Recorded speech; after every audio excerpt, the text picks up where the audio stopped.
आज हम पढ़ेंगे पार्टनरशिप यानी साझेदारी। ये कॉमर्स का मेरा तीसरा लेक्चर है। तो चलिए फ्रेंड्स स्टार्ट करते हैं आज का लेक्चर। साझेदारी। तो देखते हैं हम लोग आज कौन सा टॉपिक कवर करेंगे। देखिए हम लोग पढ़ेंगे साझेदारी का अर्थ, साझेदारी की परिभाषा और साझेदारी की विशेषताएं। तो आज हम अपने इस वीडियो में 3 टॉपिक कवर करेंगे। पहला है साझेदारी का अर्थ, दूसरा है साझेदारी की परिभाषा और तीसरा है साझेदारी की विशेषताएं। देखिए फ्रेंड्स, पहले इसमें है कि व्हाट इज़ पार्टनरशिप, मतलब साझेदारी क्या है। तो एक होता है एकल व्यापार, एक होता है साझेदारी का व्यापार। मतलब जब कभी भी हम कोई अपना बड़ा बिजनेस स्टार्ट करते हैं या फिर कोई भी हमारा व्यवसाय हो जिसमें एक से अधिक लोग साथ में मिलकर काम करें, या फिर एक बिजनेस में किसी दो या दो से अधिक व्यक्तियों की कैपिटल उस बिजनेस में लगी हो या शेयर्स लगे हो, तो उन्हें हम लोग क्या कहते हैं, साझेदारी यानी पार्टनरशिप पे बिजनेस कहते हैं। और जो बिजनेस किया जाता है वो करते हैं कौन, पार्टनर्स करते हैं। दो या दो से अधिक पार्टनर्स मिलके किसी भी व्यवसाय को जब शुरू करते हैं तो उसे क्या कहते हैं, पार्टनरशिप। ठीक, तो चलिए, आई होप आप लोगों को ये चीज़ समझ में आई होगी पार्टनरशिप क्या है। देखिए पार्टनरशिप की हम लोग मीनिंग देख लेते हैं डीपली, थोड़ा जो है विस्तार से। साझेदारी में दो या दो से ज़्यादा लोग होने चाहिए।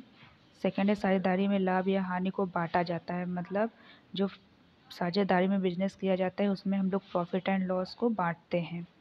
साझेदारी का संचालन साझेदारी में शामिल लोग, सभी लोग या उनमें से कोई एक व्यक्ति कर सकता है। मतलब जो पार्टनरशिप बिजनेस होता है उस बिजनेस में जो पार्टनरशिप होता है या तो सभी लोग मिल कर के बिजनेस को चलाते हैं या उन पार्टनर्स में से कोई एक बिजनेस को चलाता है। ठीक है फ्रेंड्स। अच्छा, साझेदारी की जो परिभाषा है वो अधिनियम 1932 की धारा 4 में बताई गई है। देखिए मैंने आपको जैसा कि पहले ही बताया कि एकल व्यापार की कमियों को दूर करने के लिए साझेदारी की ज़रूरत हुई। साझेदारी का पुराना अनुबंध 1872, मतलब जो साझेदारी का पुराना अनुबंध था वो 1872 में सबसे पहले बना था। अब इस समय साझेदारी का कौन सा अनुबंध चल रहा है, 1932। और ये 1932 का जो साझेदारी अनुबंध है वो 1 अक्टूबर 1932 को लागू हुआ। देखिए फ्रेंड्स, अब हम लोग साझेदारी की परिभाषा देख लेते हैं। साझेदारी अधिनियम 1932 की धारा 4 के अनुसार साझेदारी उन व्यक्तियों के मध्य अनुबंध या समझौता है जो किसी व्यापार को करने के लिए सहमत हुए हैं, या तो उन सभी के द्वारा या तो उनमें से किसी एक के द्वारा व्यापार चलाया जाता है। ठीक है फ्रेंड्स, ये साझेदारी की परिभाषा है जो साझेदारी अधिनियम 1932 की धारा 4 में दी गई है। अब हम लोग जल्दी से साझेदारी की विशेषताएं देख लेते हैं। देखिए साझेदारी की जो पहली विशेषता है उसमें सदस्य।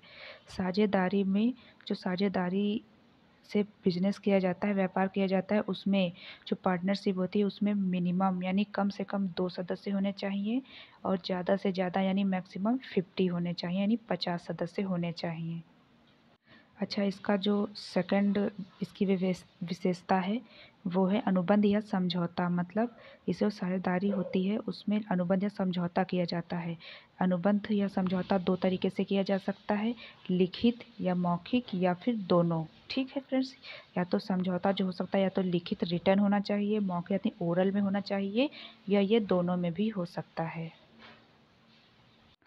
तीसरा जो इसकी तीसरी विशेषता है वो लाभों का विभाजन। मतलब जो भी समझौता, जो साझेदारी अधिनियम में जो समझौता होता है, जो अनुबंध होता है उसके अकॉर्डिंग, जो समझौते के अनुसार होता है उसमें प्रॉफिट का जो है विभाजन, मतलब विभाजन होता है। अच्छा, इसका डी पॉइंट देखिए, दायित्व। मतलब इसमें जो साझेदारी होती है इसमें दायित्व मतलब क्या, लाइबिलिटी जो होती है अनलिमिटेड होती है, मतलब असीमित होती है। ठीक है फ्रेंड्स। इसका ई पॉइंट देखिए, पारस्परिक अभिकरण मतलब म्यूचुअल एजेंट। अगर कोई साझेदार किसी व्यक्ति से कोई डील करता है तो बाकी लोगों को साझेदार को वह डील एक्सेप्ट करनी पड़ती है। मतलब इसका जो इसकी ई वाली विशेषता है वो कहती है पारस्परिक अभिकरण मतलब म्यूचुअल एजेंट।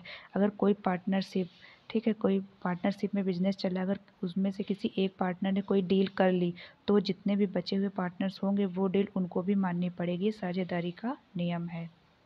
अच्छा, साझेदारी का जो नेक्स्ट विशेषता है, अगली विशेषता है वो है अधिनियम। मतलब ये अधिनियम कब कब हुआ, 1932 में बना था। 4 अक्टूबर एक 4 1 मिनट इसका जो अनुबंध है 1 अक्टूबर 1932 को बना था। इसका जो अगली विशेषता है व्यवसाय का होना, मतलब कोई भी अगर पार्टनरशिप पे बिजनेस स्टार्ट कर रहा है तो व्यवसाय लगातार होना चाहिए, मतलब प्रॉफिट और लॉस निरंतर होते रहना चाहिए। मतलब जो भी बिजनेस किया जा रहा है उसमें व्यापार बंद नहीं किया जा सकता है, वो लगातार चलता रहेगा। अच्छा, इसकी जो अगली विशेषता है वो पंजीयन मतलब रजिस्ट्रेशन। जो पार्टनरशिप होता है, साझेदारी होती है, उसमें जो साझेदारी का रजिस्ट्रेशन होता है वो ऐच्छिक होता है, मतलब मर्जी के हिसाब से आप चाहें तो करवा लें या फिर ना करवाएं, इसमें अनिवार्यता नहीं होती है।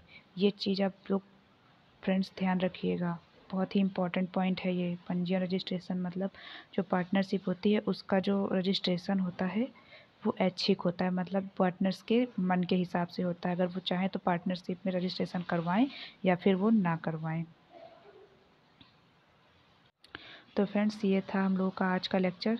आई होप आप लोगों को लेक्चर पसंद आया होगा। अगर लेक्चर पसंद आता है तो आप मेरे वीडियो को लाइक कर दीजिएगा, चैनल को सब्सक्राइब कर लीजिएगा और जितना हो सके मैक्सिमम बच्चों को शेयर कीजिए। Thank you so much. और मेरी अगली वीडियो आप लोगों को जल्दी ही मिल जाएगी। और मेरे चैनल का नाम है आइडियल एकेडमी, तो प्लीज़ मेरे चैनल को सब्सक्राइब कर लीजिए और चैनल को लाइक कर दीजिए मेरे वीडियो को। तो मिलते हैं अब हम लोग अपने नेक्स्ट वीडियो में, तब तक के लिए थैंक यू सो मच।